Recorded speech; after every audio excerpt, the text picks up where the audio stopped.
하나님의 말씀 에베소서 2장 1절에서 10절까지 말씀을 다 같이 합독하도록 하겠습니다. 너희의 허물과 죄로 죽었던 너희를 살리셨도다. 그때 너희가 그 가운데서 행하여 이 세상 풍속을 쫓고 공중의 근세 잡은 자를 따랐으니 곧 지금 불순종의 아들들 가운데 역사하는 영이라.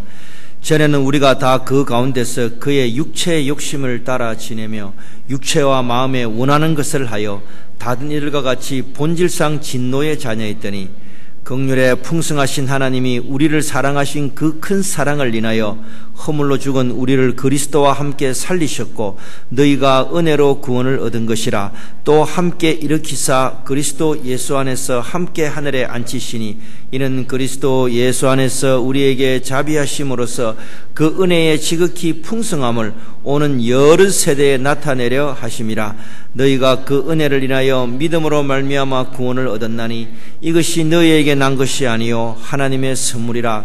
행위에서 난 것이 아니 이는 누구든지 자랑치 못하게 하려 함이니라. 우리는 그의 만드신 바라 그리스도 예수 안에서 선한 일을 위하여 지으심을 받은 자니 이 일은 하나님이 전에 예비하사 우리로 그 가운데서 행하게 하심이니라. 아멘. 자, 오늘 저는 우리가 누구인가 이런 제목으로 하나님 말씀을 대언하고자 합니다. 우리가 매일의 삶과 인생을 살아가지만 사실은 우리가 우리 자신이 누군가를 잘 알지 못합니다. 매일 먹고 사는 게 바쁘니까 이 자본주의 시장 경쟁에서 시장 경제에서 먹고 살아야 하니까 내가 무엇이고 내가 누구이고 내가 어떻게 살아가야 하는 틈 없이 그렇게 하루하루를 살아가고 있습니다. 나 자신을 돌아볼 틈도 없이 아침에 해가 뜨면은 일하러 나가야 되고 저녁에 들어오면 씻고 자야 되고 이렇게 바쁘게 살아가는 것이 바로 우리 이민 생활인 것입니다. 내가 누구인가를 생각하기도 전에 우리가 누구인가를 알기도 전에 하루가 지나가 버리고 10년이 지나가 버리고 또 이민 생활이 지나가게 되는 것입니다. 저는 최근에 오른쪽 다리 허벅지에 혈관 제거 수술을 했습니다. 저는 그 혈관이라는 게 그냥 혈관인 줄 알았어요. 혈관 핏줄. 그래서 일반적으로 혈관이라는 것은 산소를 공급하고 양분을 공급하고 몸에 영양분을 공급하는 것이 이제 혈관이고 핏줄이라고 생각했습니다. 그래서 이 혈관이라는 것이 사람의 몸의 움직임에 뭐 별 영향을 주겠나 그렇게 생각했습니다. 그러나 제가 이 혈관을 빼고 나니까 이 혈관이 잘못되면은 이 몸 안에 있는 혈관이 잘못되고 나면은 사람이 몸을 움직일 수가 없답니다. 그래서 내가 이 내면에 이 사람의 이 몸 안에 있는 혈관이 이렇게 중요하구나. 그 혈관이 잘못되면은 사람이 움직이지를 못한다는 거예요. 그래 제가 이제 아침에 일어나면은 이렇게 수평으로 누워 있다가 벌떡 일어나면은 이제 피가 수평으로 있다가 수직으로 있으니까 혈관이 그 제가 있던 부분을 빼놓으니까 이게 어디로 가야 될 줄 몰라가지고 아침에 양말을 신지를 못해요. 그래서 내가 내 벌써 영감됐나 이러노. 그래 집사람 보고 양말 신기를 그래가지고 근데 오후가 되면은 또 피가 잘 돌아서 문제가 없습니다. 여러분 우리 몸은 아주 복잡하고 정교하고 신비하게 만들어져 있습니다. 그래서 보통 우리 동양에서는 우리 사람의 몸을 소우주라 그러고 이제 몸 밖에를 대우주라고 그렇게 합니다. 예수님께서도 우리 한 사람의 영혼을 귀하게 여겨서 대우주보다 우리 안에 있는 이 한 영혼이 더 중요하다고 그렇게 말씀하고 있는 것입니다. 우리 몸이 아주 복잡하고 정교하고 신비하게 만들어져 있는 이상으로 우리 이 사람의 정신세계, 이 마음의 상태, 이 우리의 영혼 상태는 더 복잡하고 더 정교하고 더 신비하게 만들어져 있습니다. 그래서 모든 심리학자들이 뭐라고 이야기를 하는가 하면은 사람의 이 마음, 심리, 정신, 영혼이라는 게 너무나 복잡하게, 너무나 정교하게, 너무나 신비하게 만들어져 있지 않다고 말하는 사람이 한 명도 없는 것입니다. 그 정도로 우리 사람의 이 몸과 육체도 복잡하고 신비하고 정교하게 만들어졌듯이 우리 안에 있는 이 영혼도 굉장히 복잡하고 정교하고 세밀하고 신비하게 만들어져 있는 것입니다. 그래서 우리 사람은 우리 몸 안에 내부의 혈관이 중요하듯이 우리 이 사람은 우리 마음, 영혼, 이 내부에 있는 이것이 중요한 것입니다. 그래서 사람을 움직이는 것이 뭐냐? 사람을 작용하게 하는 것이 뭐냐? 우리 안에 있는 우리 안에 있는 이 마음, 우리 안에 있는 운전사가 우리 사람을 움직인다는 것입니다. 그 운전사가 우리 사람을 움직이는데 그 운전사가 좋은 운전사가 있으면은 우리 인생이 좋은 곳으로 갈 겁니다.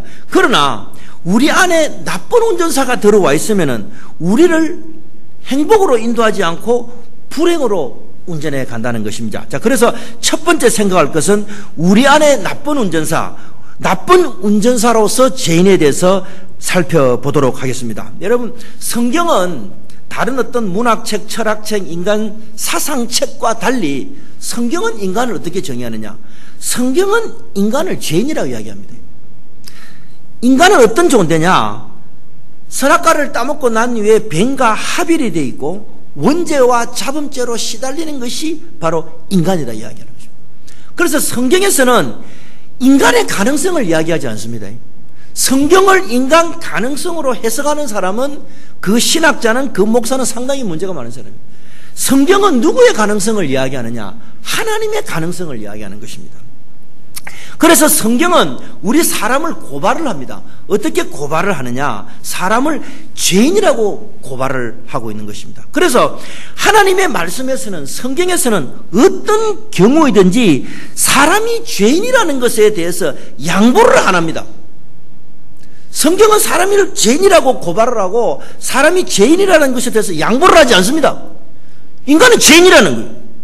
제가 어릴 때, 저를 어릴 때부터 교회를 다니다 보니까 어릴 때 목사님이 여러분은 죄인입니다. 그러면 아멘. 예, 죄인입니다.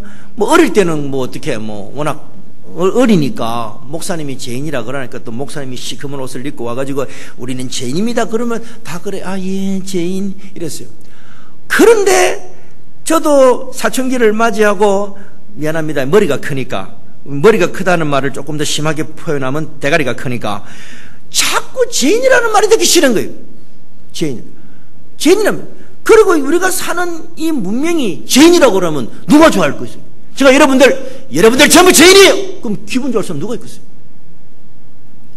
여러분, 현대 문명에 오늘처럼 이렇게 눈부신 문명 안에서 우리가 죄인이다. 좋아할 사람 아무도 없어요. 누구를 이야기할 때 그분 참 문화인이야. 그럼 기분 좋잖아요. 교양이 많으셔갖고 참 아주 교양이 풍부하시고 그리고 많이 배웠다, 지식이 있다, 저분 인간적이다. 그래야 좋아하지. 성경은 뭐냐? 전부 죄인이라는 거예요. 그래 저도 이 말이 듣기 싫어가지고 어떻게 하면 이게 신학적으로 인간이 죄인이라 하는 것을 좀 약화시킬 방법이 없느냐. 그 제가 한 3, 4년을 깊이 연구를 했습니다. 어떻게 하면 이 신학적으로 2000년의 이 기독교 교리사, 이 신학사를 잘 연구해가지고 사람이 좀 죄인이 아니라는 방법을 연구해 볼 수 있지 않을까. 아마 제가 인류 최초로 시도한 것 같아요. 아무도 믿어주지를 않네. 그래서 제가 그걸 연구를 자꾸 하다 보니 깨달은 게 뭔가 한 3, 4년 했어요.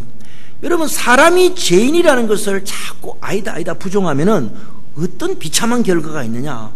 사람이 죄인이 아니다고 그렇게 하면 어떤 비참한 결과가 있냐. 예수님의 십자가가 필요 없는 거예요. 사람이 죄인이 아니라는 것을 자꾸 말하면 말할수록 예수님의 십자가가 자꾸 약해지는 것입니다. 그러나 사람이 죄인이라는 것을 자꾸 강조하면 어떻게 되느냐. 예수님의 십자가가 자꾸 커지는 거예요. 우리가 자꾸 하나님 내가 죄인입니다, 은혜를 주세요 이러면은 예수님의 십자가가 근세가 있고 능력 있고 절대적이 돼가지만은 우리가 죄인이 아니라고 이야기를 하면은 거짓말하는 사람이고 예수님의 십자가가 점점 힘을 잃게 되는 거죠. 여러분, 교회가 언제 힘을 잃게 되느냐. 예수님의 십자가를 자꾸 잊어버리면 교회가 힘을 잃게 되는 거예요. 그러나 교회가 예수님의 십자가를 자꾸 높이면 그 교회는 근세가 있고 능력이 있고 하나님께서 은혜를 부어주는 것입니다. 자, 그래서 뭐냐, 사람이 죄인이라는 것이 없으면 십자가가 필요 없고 창조가 필요 없고 하나님의 말씀이 필요 없고 언약이 필요 없고 계시가 필요 없는 것입니다. 그래서 성경은 그 어떤 경우에서든지 간에 인간이 죄인이다 이걸 강조를 하는 것입니다. 여러분, 인간이 왜 죄인입니까? 인간은 여러분 세상령의 영향을 받고 있고 우리 안이 원죄와 자범죄로 있기 때문에 인간의 영혼이라는 것은 그냥 그대로 부동심으로 가만히 있는 게 아니에요. 아니고 계속 흔들리는 것입니다. 세상의 영들이 와서 흔들고 또 우리 안에 원죄가 자범죄가 있기 때문에 세상의 영들의 영향을 받게 되는 것입니다. 오늘 여기 보면은 너희가 그때 그 가운데 행하여 세상의 풍속을 쫓고 공중의 건세 잡은 자를 따랐으니 곧 불순종의 아들들 가운데 역사하는 영이래. 세상에 불순종하는 영들이 우리 안에 들어와서 역사 일을 한다 이 말이에요. 여러분, 사람이 얼마나 악랄한가를 제가 중국 역사를 통해서 몇 가지 재미있는 예화를 말씀드리겠습니다. 제가 옛날에 18사략이라는 중국 책을 읽었는데요.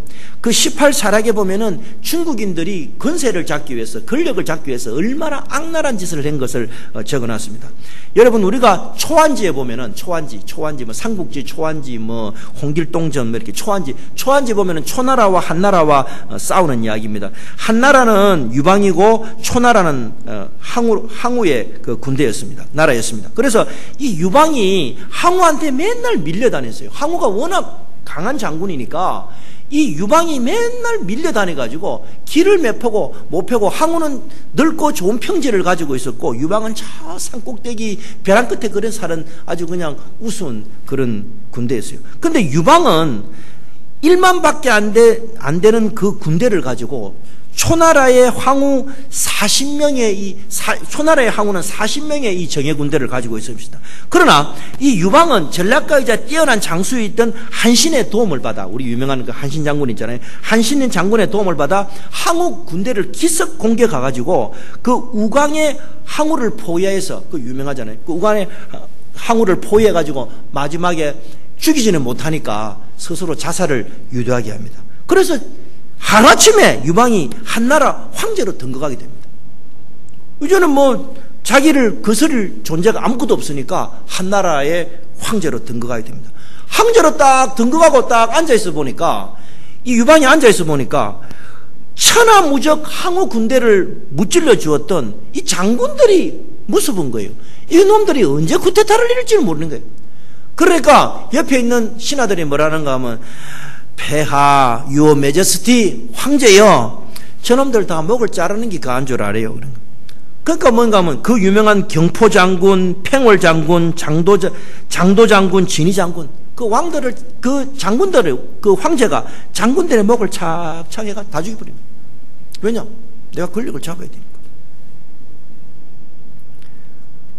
무소불위의 권력을 가졌던 황제 유방도 자신의 권력을 위해서 인정사정 없이 사람들의 목을 칩니다.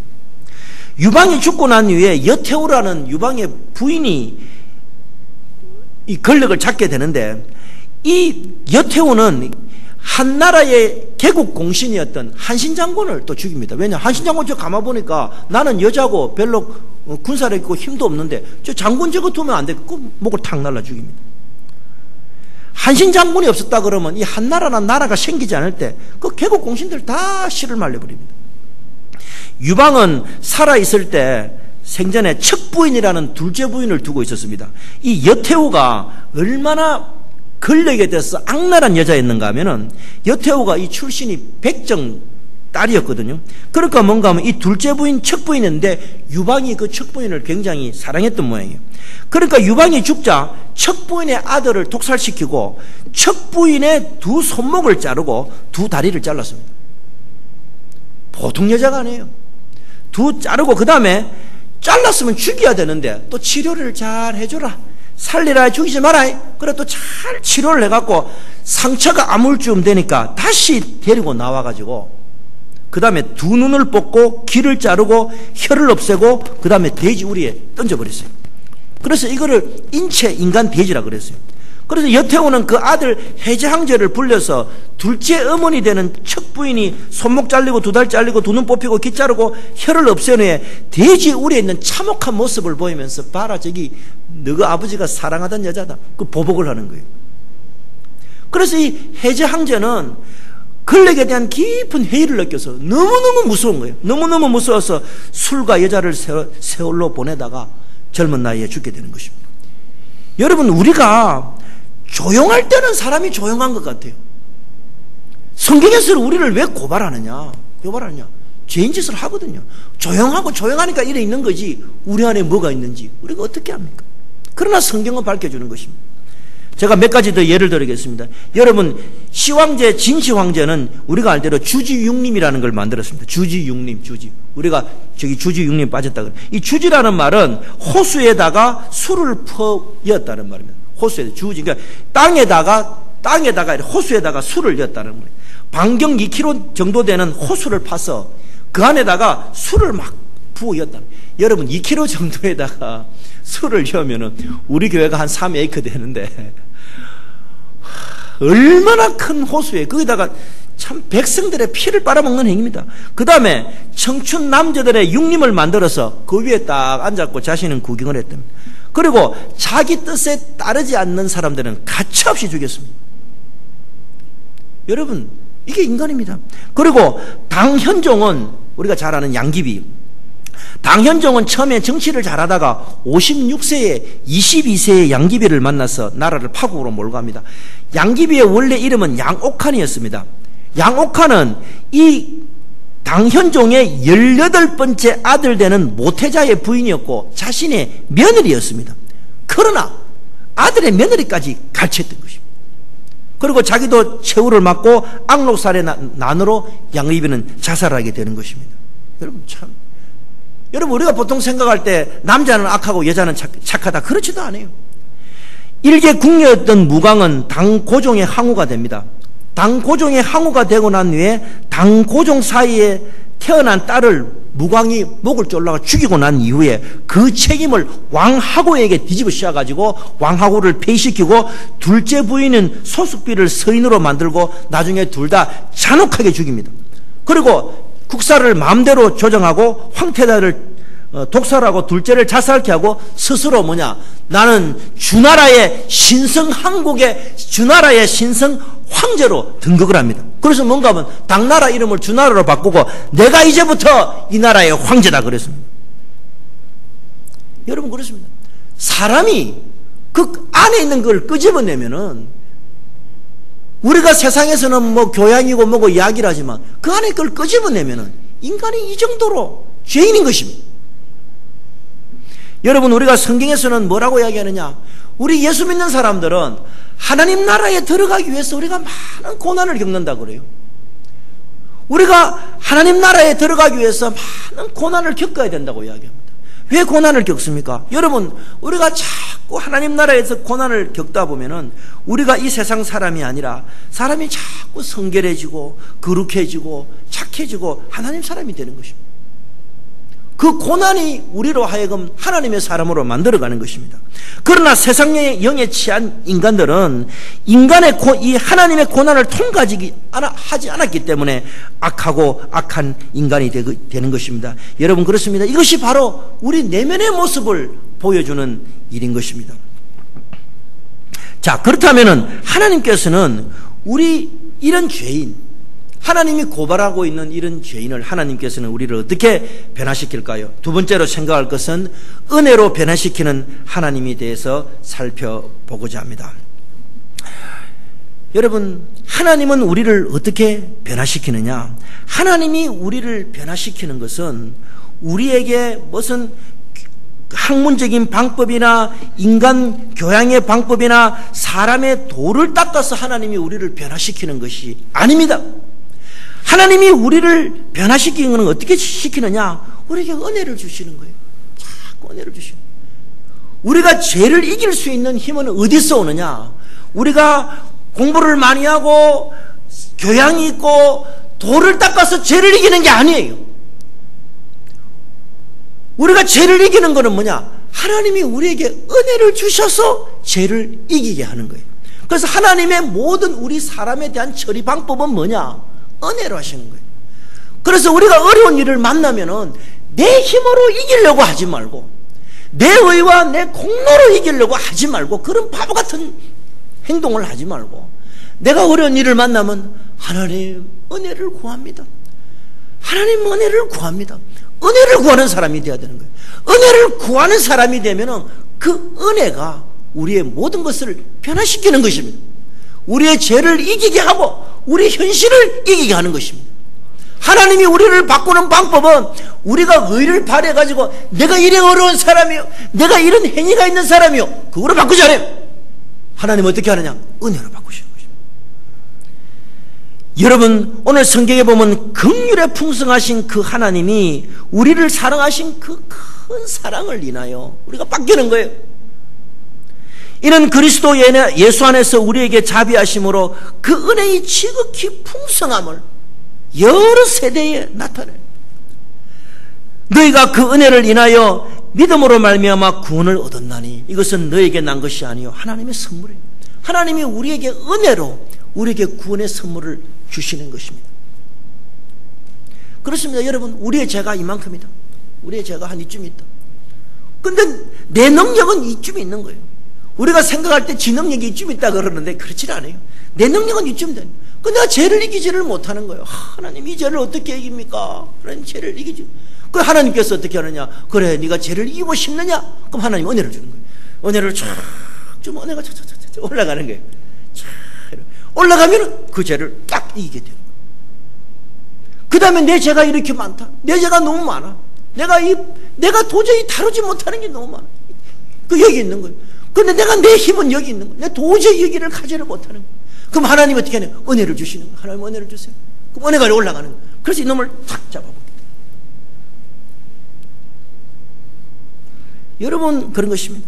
우리가 은혜를 받게 되면 어디? 죄를 이기게 되고 변화받게 되고 새 사람이 되고 겁없는 사람이 되는 것입니다. 무슨 일을 만나도 만사형통하는 사람이 되는 것입니다. 그래서 은혜를 받고 나면, 자기가 은혜를 받고 나면 어떻게 되느냐? 사람이 바뀌는데 어떻게 바뀌느냐? 아, 이거 하면 하나님 기뻐하시더라. 이걸 알아요. 내가 은혜를 받고 나면 하나님이 이거 하면 기뻐한다. 그거 아는 거예요. 왜냐? 내가 은혜가 있어야 이기는 걸 알기 때문에 은혜를 어떻게 하든지 이거를 은혜가 내 한테서 이렇게 빠져나가지 못하도록 항상 함께 있도록 붙여. 그래서 내가 은혜를 받고 나면은 하나님이, 내가 이렇게 하면 하나님이 기뻐하시고 하나님이 인도하시고 하나님이 도우시는 걸 내가 알게 되는 거예요. 그래서 뭐냐? 그 은혜대로 살려고 그러는 거예요. 그리고 은혜를 받으면은, 아, 이거 하나님 이거 싫어하신다. 그거 아는 거예요. 내가 아는 거예요. 그래서 그거 하지 않는 거예요. 이거 하나님 슬퍼한다. 그럼 하지 않는 거예요. 그래서 뭐냐? 우리가 은혜를 받으면은, 우리가 은혜를 받기만 하면은, 은혜를 잊기만 하면은 우리 모든 일들이 다 만사형통하게 되는 것입니다. 은혜를 못 받으면 그거 못 이긴다니까. 하나님은 우리가 이 세상에서, 이 미국 땅에서 우리 힘과 우리 능력과 우리 행위로 절대 못 이기게 만들어놨어요. 왜냐? 우리 사람이 우리 행위와 능력으로 이겨버리면 은혜가 필요 없잖아요. 뭘로 은혜가 필요했어요? 은혜가 필요 없는 거예요. 그래서 하나님께서는 은혜 받아라, 은혜 받아라 그렇게 말하고 있는 것입니다. 그래서 은혜 받으면 만사형통하는 거예요. 못 이길 일이 뭐가 있어요?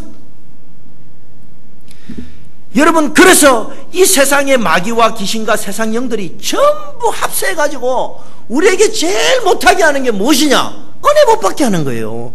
은혜 받으면 이기는 줄 아니까, 저것들이 지는 줄 아니까 막 은혜 못 받게 하는 거예요. 막, 야, 은혜 받지 마라, 은혜 받지 마라 막 그러는 거예요. 여러분, 그렇습니다. 사람의 교양, 인품, 학식, 문화, 문학, 예술 이런 거 절대 못. 이런 모조품을 가지고는 절대로 죄를 이길 수 없고 세상을 이길 수 없는 것입니다.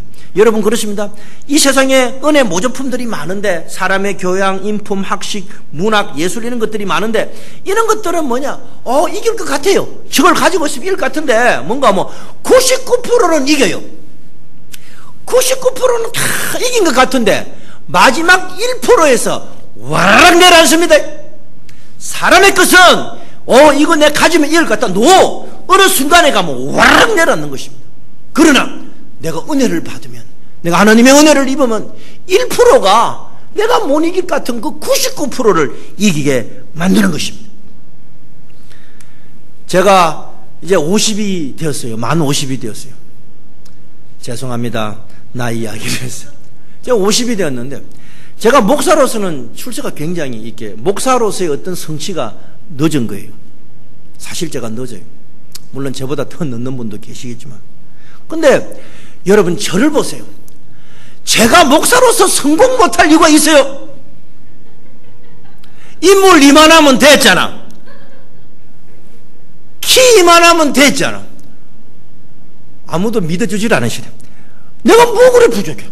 그만히 공부하면 되고. 내가 뭐가 부족해? 근데 문제는 뭐냐? 하나님이 내를 안 들어주는 거예요. 하나님이 내를 안 들어줘. 그럼 내가 불평을 많이 했어요.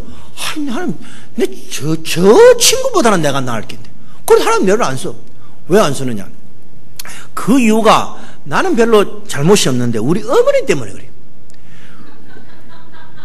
우리 어머니가 성씨가 심씨였는데 우리가 우리 어머니라고 부른 적이 없어요. 항상 우리 어머니를 부를 때 여사님이라고 불렀어요. 우리 어머니가 자존심이 너무 세가지고 부를 때 여사님 안녕히 주무셨습니다. 우리 식구들이 전부 다 여사님으로 불렀어요. 우리 어머니 자존심이 엄청 셌어요. 내가 그 영향을 받아가지고 내가 목회를 하는데 내가 항상 그랬어요. 내가 왜 하나님의 은혜를 입어야 돼? 내가 내 능력으로 하면 되는 거지. 내가 이만큼 해서 이만큼 하면 되지. 그런 거 필요 없어. 그거 하나님이 내한테 능력을 안 주는 거예요. 그럼 내가 이렇게 늦게 지금 이렇게 하고 있는 거예요. 그러나 여러분, 내가 하나님의 은혜를 받기 위해서 그 하나님의 은혜 우산 밑에 탁 들어가니까 이게 그렇게 행복하고 이게 그렇게 즐겁고 이래 좋은 거를 내가 왜 예전에 미처 몰랐을까? 여러분, 그렇습니다. 은혜 받으면 참 행복하고 즐겁고 내가 조금 이렇게 빗나가는 것 같아도 다시 또 은혜로 돌아오는 거예요. 그 정도로 은혜가 능력이 있는 것입니다.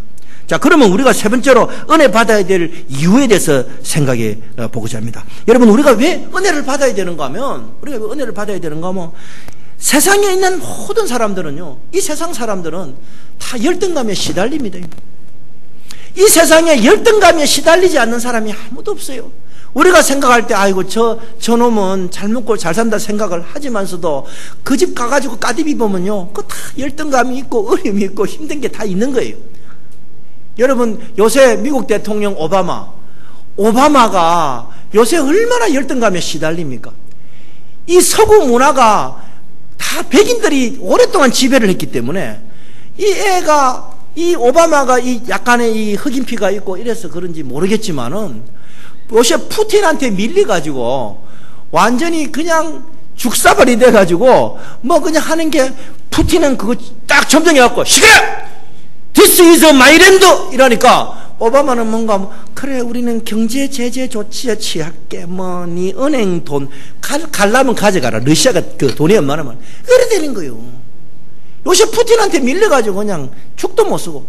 그러니까 뭐라는가 하면 미국에서 투표를 했는데 여러분들이시여, 오바마하고 푸틴하고 대통령으로 넣으면 누가 찍겠습니까? 전부 푸틴 찍는다는 거예요. 그러니까 오바마가 안 그래도 얼굴도 시커먼 데 얼마나 열등감에 시달리겠어? 잠이 오겠어? 잡아서 벌떡 일어나지. 안 그렇겠어요? 여러분, 그렇습니다. 우리 사람은 열등감에 시달리는 거예요. 뭔가 안 되면 내가 죄가 많았어 이런다. 맨날 그러는 거예요. 왜냐? 은혜를 못 받으니까. 최근에 제가 아는 할머니가 가슴에 성형수술을 했어요. 한 60도 중반 됐는데 무려 2만 불을 주고 이걸 수술했어요. 이게 나이 들면 좀 처지잖아요. 그럼 처지면 좀 처진 대로 두면 되지. 그거를 또 왜 이래 세워? 할배는, 영감님은 할배인데, 그래가지고 무려 그냥 2만 불을 들어갖고 이렇게. 근데 이거요, 왜 그러냐? 항상 이게 뭔가 이렇게 열등감이 있는 거예요. 이 열등감이 있는 거예요. 원래 그거는 그런 거예요. 그죠? 그리고 마취가 깨어나면 얼마나 아파요. 아프단 말이에요. 여러분, 그렇습니다. 열등감 때문에 그런 것입니다. 여러분, 성경에 보면은 모든 인물들도 열등감에 시달렸습니다. 그리고 우리 목사님들 중에서 보면은 어떤 분들이 목회에 크게 성공을 하느냐, 그 성공한 분들 보면은 목사님들 중에 성공한 들 보면 죽음의 고비를 넘긴 분들이 참 많아요. 죽음의 문턱까지 갔는데 이제 완전히 죽는 거예요. 완전히 죽는데 거기서 하나님, 내 한 번만 살려주시면은 내 정말 하나님을 위해서 일하겠습니다. 그런 분들이 크게 쓰임을 받는 거예요. 그냥 그때 큰 은혜를 입었기 때문에, 내가 죽어야 될 사람인데 하나님께서 살려줬다는 걸 알기 때문에 그렇게 목회에 매진하게 되는 것입니다. 여러분, 성경의 인물들도 보면은 굉장히 열등감에 시달렸습니다. 성경의 인물 중에 열등감에 시달리지 않은 인물들 거의 없습니다. 다 열등감에 시달렸습니다. 그러나 그 열등감에 시달린 그 인물들이 어떻게 되느냐? 하나님의 은혜를 받을 때 그 사람이 그 열등감을 벗어나서 하나님의 일을 하는 사람들이 되었던 것입니다. 여러분, 80이 될 때 하나님께서 모세에게 나타나셨습니다. 모세에게 나타나셔서 떨기 나무 풀꽃 가운데 나타나서 하나님께서 모세에게 명령을 줬습니다. 너는 내 백성들을 이끌고 나가서 애굽을 빠져나가서 가나안 땅으로 가라 그랬어요. 그런데 모세는 극심한 열등감에 시달려서 뭐라는가 하면, 하나님, 내가 누구간데 내가 바로 그 황제한테 가서 이스라엘 백성을 애굽에서 인도해 가서 가나안 땅으로 갑니까? 나는 못합니다 그랬어요. 그러니까 하나님께서 다시 말하기를, 너 내 백성을 끌고 가라. 그러니까 뭐라는가 하면, 하나님 이름이 뭡니까? 하나님 이름이 없지 않습니까? 이름 이야기하는. 그래서 나는 못 갑니다.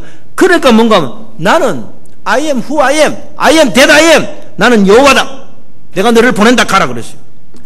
그리고 또 세 번째로 모세가 뭐라 이야기를 하는가 하면, 내가 아무리 가서 이야기를 해도 하나님이 나에게 나타났다는 것을 믿지 않을 겁니다 그런 거예요.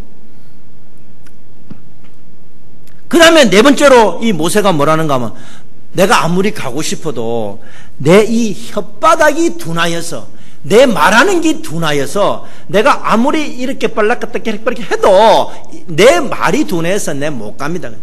하나님께서 말씀하신, 네 형 말 잘한다, 네 형 데리고 가라. 그러면서 모세가 하는 말이 뭔가 하면, 주여 보낼 만한 자를 보내소서, 나는 못 갑니다 그랬어요. 여러분, 이 모세에게 하나님께서 어떤 은혜를 주시는가? 하나님께서 이스라엘 백성들을 끌고 갈 수 있도록 어떤 은혜를 주시는가? 하나님이 모세에게 묻습니다. 모세야, 네 손에 쥔 것이 뭐고 네 손에 잡고 있는 것이 뭐냐 물었어요. 예, 내 손에 잡고 있는 거는 이 목자 지팡이 잡고 있습니다. 그렇지. 그러면 그 지팡이를 한번 던져보라. 그 던져보니까 그 뱀이 되거든요. 그럼 네가 그 뱀 꼬리를 잡아라. 다시 또 뭐가 되느냐? 지팡이가 됐습니다. 그리고 네 손을 내밀어라. 네 손을 품에 한번 여봐라. 그러니까 품에 여니까 였다가 빼니까 문둥이 손이 되고, 다시 였다가 빼니까 손이 여상하게 됐다고, 이전과 똑같이 됐다 그런 거죠. 여러분, 이 은혜가 뭘 의미하느냐? 모세가 하나님께 어떤 은혜를 받았느냐? 이 지팡이라는 것은 뭘 의미하느냐? 이 지팡이는 예수님의 십자가를 의미하는 것입니다. 나무 십자가를 의미하는 것입니다. 여러분, 우리가 은혜 받으려고 그러려면 오로지 예수 그리스도의 십자가를 따라가면 은혜 받고 만사형통하게 되는 것입니다. 우리가 십자가를 들고 가면 어디든지 만사형통하고 일이 되게 되어 있는 것입니다. 그 십자가를 놓치니까 우리 기독교인들은 능력을 잊게 되는 거예요. 우리 예수 믿는 사람들은 예수님의 십자가만 들고 가면 어디 가도 형통하게 되는 거예요. 하나님은 모든 하나님의 관심을 예수님 십자가에다가 다 넣어놨어요. 그렇기 때문에 오늘 우리는 예수님 십자가만 붙잡고 가면은 어디 가든지 이기고 어디 가든지 승리하는 것이에요. 십자가가 없으니까 힘든 거예요. 그 다음에 두 번째로는 뭐냐? 이 손을 여었다 뺐다 하는, 이거는 무엇을 의미하느냐? 바로 예수님의 부활을 이야기하는 것이죠. 그래서 마지막으로 하나님께서 이 모세에게 뭐라는가 하면, 여호와께서 가라사대 그들이 너를 믿지 아니하며 처음 이적의 표적은 받지 아니하여도 두 번째 이적의 표적은 받으리라. 다른 말로 하면 예수 십자가에 대해서는 그들이 안 믿어도 이 손이 왔다 갔다 하는 이 부활에 대해서는 그들이 믿을 것이다, 그렇게 말하고 있는 것입니다. 자, 그래서 우리가 예수님의 십자가의 지팡이를 짚고 가면 예수 그리스도의 부활의 능력이 우리에게 임하는 것입니다. 그래서 그들이 십자가는 믿지 않아도 예수님의 부활은 믿게 되는 것입니다. 그래서 오늘 우리가 은혜 받는 것은 뭐냐? 예수님 십자가 지고 예수님의 부활을 믿으면 누구든지 은혜 받는 사람이 될 수 있는 것입니다. 자, 그렇다면 과연 오늘 이 시간에 이 미국 땅에서 은혜 받은 사람은 과연 누구일까요? 그리고 우리는 과연 누구일까요? 네 번째로 생각할 것은 우리는 누구인가에 대해서 살펴보도록 하겠습니다. 여러분, 성경은 우리를 어떻게 이야기를 하느냐? 성경은 우리를 이야기할 때 하나님의 예술 작품이라 그렇게 말하고 있습니다. 하나님은 우리 한 사람을 뭐라고 이야기하느냐? 하나님이 결작품으로 만들었다. 하나님이 대충 만드는 것이 아니라 놀라운 예술 작품으로 만들었다고 이야기하는 것입니다. 에베소서 2장 10절에 보면은 우리는 그의 만드신 바라 그렇게 말하고 있는 것입니다. 공동번역과 세번역에 보면 우리의 작품이라. 우리는 그의 하나님의 작품이라. 여러분 요 밑에 가면 베버리지에 가면은 그 밑에 가면 게티 박물관이 있는데 게티 박물관에 가면은 고호의 그림이 많아요. 고호 그림이 요만해요. 요만한데 전부 다 3천만 달러, 4천만 달러 합니다. 그 사람들이 전부 다 그 작품을 보려고 이렇게 몰려듭니다. 우리는 뭐냐? 그런 작품 이상으로 하나님께서 우리를 놀라운 예술 작품으로, 결작품으로 만들었다는 것입니다. 여기 보면 작품이라는 말이 시라는 뜻이. 시라는 말이.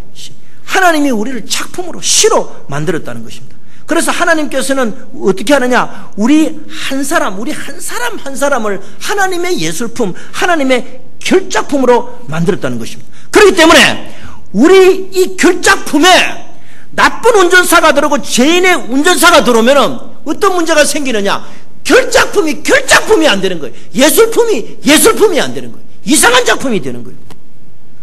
그렇기 때문에 우리 예수 믿는 사람들은 반드시 이 나쁜 운전사를 쫓아내고 죄인의 운전사를 쫓아내야 되는 것입니다. 그리고 무엇을 받아들여야 되느냐? 우리 예수님께서, 하나님께서 우리를 통하여 만들려고 하는 그 결작품을 우리가 받아들여야 되는 것입니다. 그래서 하나님은 오늘 우리 교회를, 우리 자신을, 우리 개인을 결작품으로 만들어가고 있다. 예술품으로 만들어가고 있다. 이것을 확실히 믿는 우리 모두가 되어야 될 것입니다.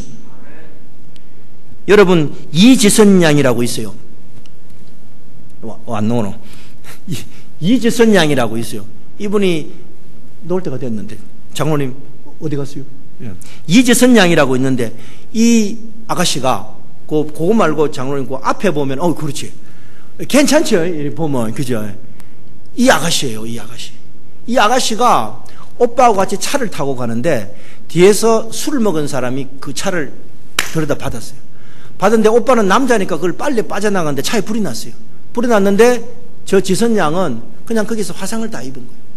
화상을 다 입어가지고 거기 간증을 이야기를 하는데, 그 제가 생각에 우리 교회가 조금만 더 이번 가을이나 돼서 이 아가씨를 한번 모시고 왔으면 좋겠어요. 그 간증을 이야기하는데 자기는 이 눈에서 얼굴이 다 녹아내린 거예요. 자, 그 두 번째 사진을 한번 보도록 하겠습니다. 예. 이거는 그래도 좋은 거예요. 수술을 그냥 수십 번을 했어요. 얼굴이 다 녹아내려. 그 하는 이야기가, 자기가 이 입이 닫혀질 안에서 자기는 이 입에서 그렇게 많은 침이 노는가를 자기는 몰랐대요. 모르고 너무너무 고통, 그리고 거울이 보기가 싫고 자살하는 충동을 몇 번 겪었다. 근데 그 어머니가 신앙이 있어가지고 이 지선이 보고 뭐라 했는가 하면, 하나님 지선이 살려주세요. 하나님 뜻대로 하나님 무엇을 만들어주세요. 계속해서. 그 살아났어요. 살아나가지고 요새 어떻게 하냐, 저보다 더 유명해요. 나는 불러주는 교회가 별로 없지만은 이 아가씨는 전 세계를 돌아다닌다니까. 그리고 자기의 그 이긴 간증을 이야기하는 거예요. 여러분, 우리가 이런 거를 볼 때, 우리가 이 지선 양을 볼 때 우리가 낙심하면 되겠어요? 우리가 좌절하면 되겠어요? 내 팔자가 와 이런다 그럼 되겠어요? 하나님이 이렇게 결작품을 만들어 가시는 거예요. 그리고 전 세계를 돌아다니면서 지금 간증을 하고 있는 거예요. 그 다음에 이보다 더 비참한 또 우리 닉 부이치치를 제가 보여드리겠습니다. 이 닉 부이치치, 이 친구는 날 때부터 양팔과 다리가 없고 두 개의 작은 발만 이렇게 달려가 있어요. 이렇게 달려. 그래서 수술을 통해서 이 두 발만 만들어 가지고 완전히 다른 거는 다 건강하게 태어났는데 나머지는 뭐 이 사람이 아니에요. 팔도 없고 다리도 없고 쪼막띠만한 요걸 가지고 뭐 이제 컴퓨터도 치고, 최근에 보니까 결혼도 하고 아도 낳았어요. 어떻게 그런 능력은 또 있는가 몰라. 여러분, 이 친구의 특징은 뭐냐? 이 친구도 자살하려고 그랬어요. 그리고 자기가 몇 번에 높은 데 올라가고 밑으로 몇 번 떨어 죽은데 그것도 명줄이 끊기지냐? 왜냐? 하나님의 걸작품이니까.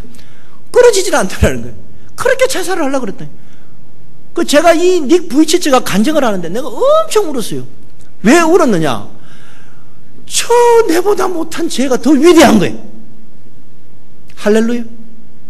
내보다 못한 저 친구가 더 위대한 거예요. 그래서 전 세계를 돌아다니면서 간증을 하는 거예요. 그래 하는 말이 그 말이에요. 여기에 내보다 못한 사람 일어나 봐라는 거예요. 그러나 나는 하나님의 은혜를 이렇게 됐다. 여러분 이 예지 선양이나 닉 부이치치나 다 같이 어떻습니까? 다 자살하려고 그랬어요. 다 죽고 취합하려고 그랬어요. 그러나 뭐냐? 또 특징이 뭐냐? 전 세계를 다니면서 간증을 하고요.